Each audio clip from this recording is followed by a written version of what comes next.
আসলে যাদের অভ্যাস আপত্তি করার, তো তারা তো আপত্তি করতেই থাকে আর খুঁজতেই থাকে যে বিভিন্নভাবে কিভাবে আপত্তি করতে হয়। কিন্তু যেটা আমরা দেখি এবং আমরা দাবির সাথে কথা বলতে পারি যে হজরত মসিহ মাউদ ইমাম মাহাদি ইসলাম, যিনি এ যুগের প্রতিশ্রুত মসিহ এবং মাহাদি হিসাবে আল্লাহ তাআলা যাকে পাঠিয়েছেন, তিনি কোথাও বাস্তবিক অর্থে নিজেকে হজরত রসুল করিম সাল্লাল্লাহু আলাইহি ওয়াসাল্লাম বলে দাবি করেন নাই, এবং না তার কোনো লিখনীতে আছে, না কোনো জায়গায় আছে, কোথাও নাই। আর যে ব্যক্তির উদ্ধৃতি দিয়ে এখানে কথা বলা হচ্ছে, তো তিনি হজরত মসিহ মাউদ আলাইহিস সালাম নিজেও নন, একই সাথে তিনি তার কোনো খলিফাও নন। তো যদি তার কোনো খলিফায় কথা লিখতেন, জামাতের ওরকম অথরিটি না, এবং যেটা বলা হচ্ছে যে অথরিটি নিয়ে তিনি এটা লিখতেও পারেন না। তো এই জন্য তাদের এই যে আপত্তি, এটা আসলে ধোপে টিকে না কোনোভাবেই।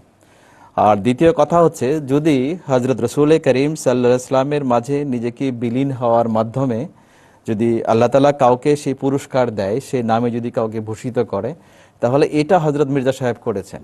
কেননা হজরত রসুল করিম সাল্লাল্লাহু আলাইহি ওয়াসাল্লাম নিজে পবিত্র কোরআনে আল্লাহ তাআলা রসুল করিম সাল্লাল্লাহু আলাইহি ওয়াসাল্লাম এই কথা বলেছেন মৌলানা সাহেব, যে ইন কুনতুম তুহিব্বুনাল্লাহ ফাত্তাবিউনি ইউহিব্বুকুমুল্লাহ। হে মোহাম্মদ মুস্তফা সাল্লাল্লাহু আলাইহি ওয়াসাল্লাম, তুমি এটা জগতের সামনে ঘোষণা দাও, যদি তোমরা আল্লাহ তাআলাকে ভালোবাসতে চাও তাহলে আমার অনুসরণ করো।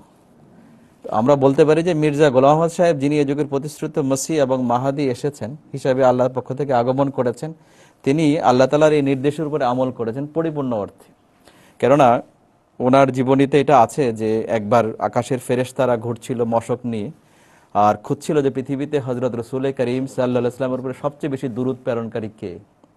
আর এটা আমরা জানি যে হাদিসে এই কথাটা আছে যে মানুষের দোয়া ততক্ষণ পর্যন্ত আল্লাহর কাছে পৌঁছায় না যতক্ষণ পর্যন্ত সেটা আল্লাহ এবং পৃথিবীর মাঝামাঝি একটা স্থানে থাকে, যতক্ষণ পর্যন্ত হযরত রাসূল করিম সাল্লাল্লাহু আলাইহি ওয়াসাল্লামের প্রতি দুরূদ প্রেরণ করা না হয়।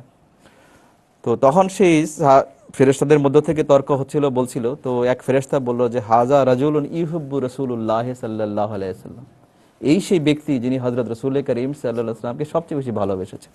সুতরাং হযরত রাসূল করিম সাল্লাল্লাহু আলাইহি ওয়াসাল্লামকে ভালোবাসার কারণে আল্লাহ তাআলা তাকে এই নামে পুরস্কৃত করেছেন। বাকি রইল কেউ বলে মোহাম্মদ নাম রাখা, তো মোহাম্মদ তো পৃথিবীতে অসংখ্য নাম আছে।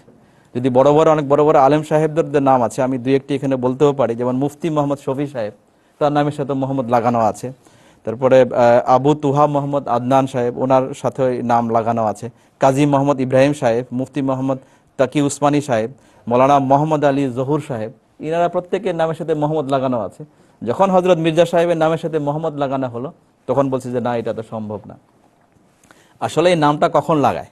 এই নামটা তখনই লাগায় যে যখন কেউ কাউকে তার মাঝে যখন পরিপূর্ণ অর্থে বিলীন হয়ে যায়, তার রঙে যখন রঙিন হয়ে যায়, তার পরিপূর্ণ অর্থে তার পদাঙ্ক অনুসরণ করে, তখন গিয়ে আল্লাহ তাআলা তাকে এবং তার রঙে রঙিন হওয়ার কারণে তার গুণাবলী নিজের মাঝে সে আত্মস্থ করে এবং এটার বহিঃপ্রকাশ ঘটে।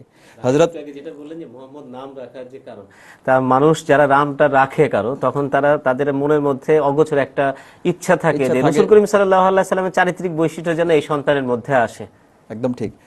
হযরত মির্জা সাহেব তার অসংখ্য লিখনীতে হযরত রাসূল করিম সাল্লাল্লাহু আলাইহি সাল্লামকে নিয়ে যে কথাগুলো বলেছেন, আমি শুধু একটা উদ্ধৃতি এখানে পড়তে চাই, যেখানে বলছেন যে উস নূর পার ফিদা হো উসকা হি মে হুয়া হো, অর্থাৎ আমি তো হযরত রাসূল করিম সাল্লাল্লাহু আলাইহি সাল্লামের নূরের, তার জ্যোতিতে আমি নিজেকে বিলীন হয়ে গেছি, এবং তার মাঝে আমি নূরের মাঝে এমনভাবে তার গুণাবলী আমি আত্মস্থ করেছি, তার পদাঙ্ক অনুসরণ করেছি যে আমি তার মাঝে পরিপূর্ণ অর্থে বিলীন হয়ে গেছি।